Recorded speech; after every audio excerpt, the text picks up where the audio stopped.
Hello everyone, this is Debbie with Southern Delight, Crafts by Debbie.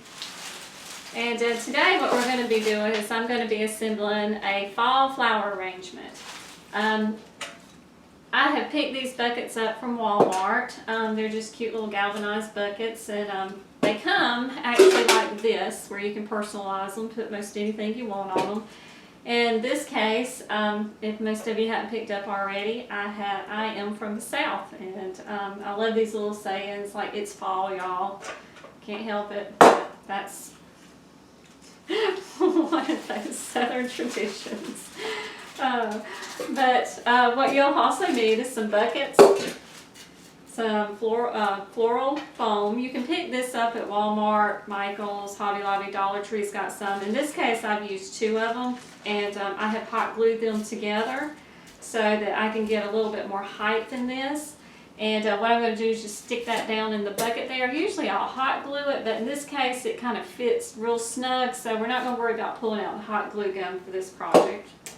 You will also need to get some flowers. You can go buy your flowers individually.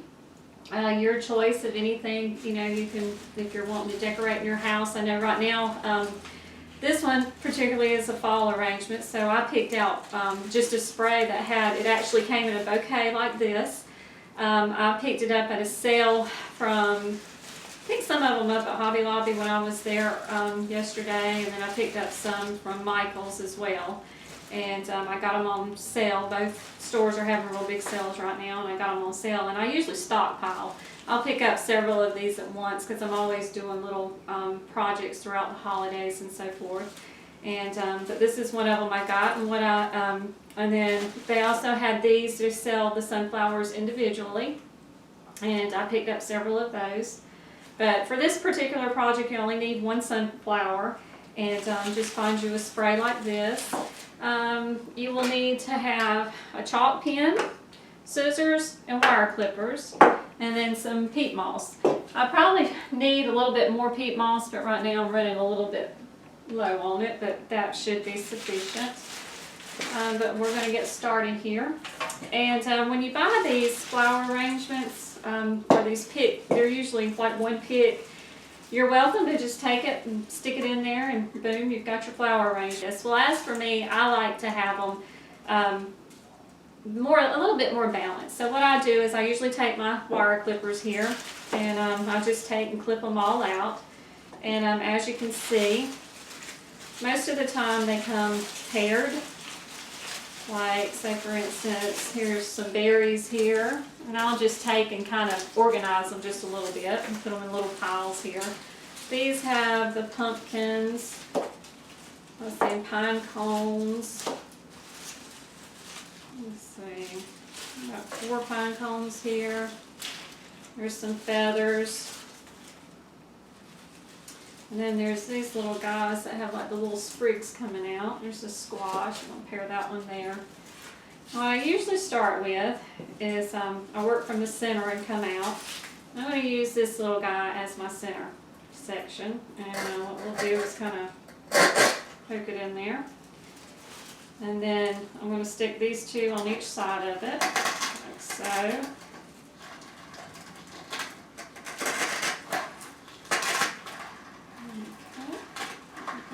In there, and then from there I'm going to take these berries, and they kind of have a natural curve going on. I'll watch that, and I'm going to take where the curve is going on the outside. I'm going to stick them just a little bit in front of these, and then I want them to go down just a little bit shorter than the ones in back.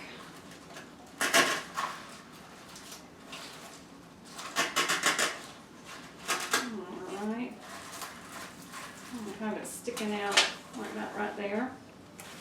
And then we're going to start here with the pine cones. And what I like to do with the pine cones, I'm probably going to do them in sets of 2. We're going to start with 2 in the back and then 2 in the front. And we'll stick these little guys in the back. And for this particular project, I'm only going to use 1 of those little sprays. You can use as many as you like if you like your arrangements fuller. For this little bucket, I think I think one is sufficient. We're going to take these little pine cones, and I put them lower than I did the berries. Like I said, it kind of, that way you can see everything that's in there. Next, we're going to start with the feathers. I'm going to do these a little taller, back behind the pine cone here. I just love these feathers.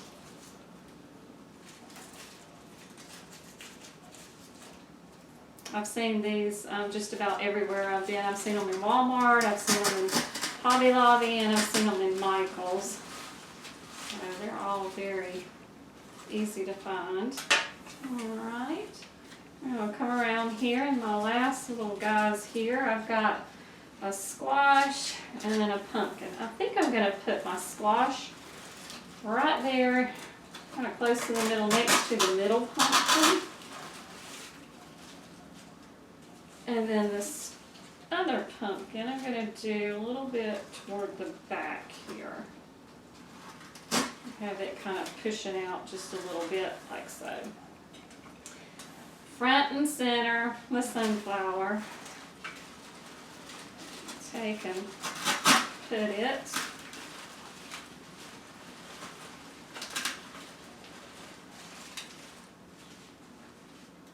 right there in the center. There you have it.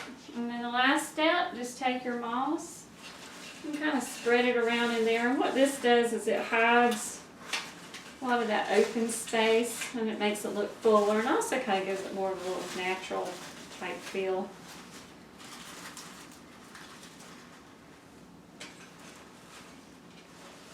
Alright, and there you have it. These are real simple to do. A lot of fun, and like I said, you can pick up those little sprays just about anywhere, and I do all kind of projects with them. This is one that I have already done. I picked this wagon up from a yard sale, paid $3 for it. I actually got 2 little wagons, and I just used the same process that I did here. I got one of those little sprays, cut them down. I've got foam here, and I hot glued it down in the center. I've got peat moss around it.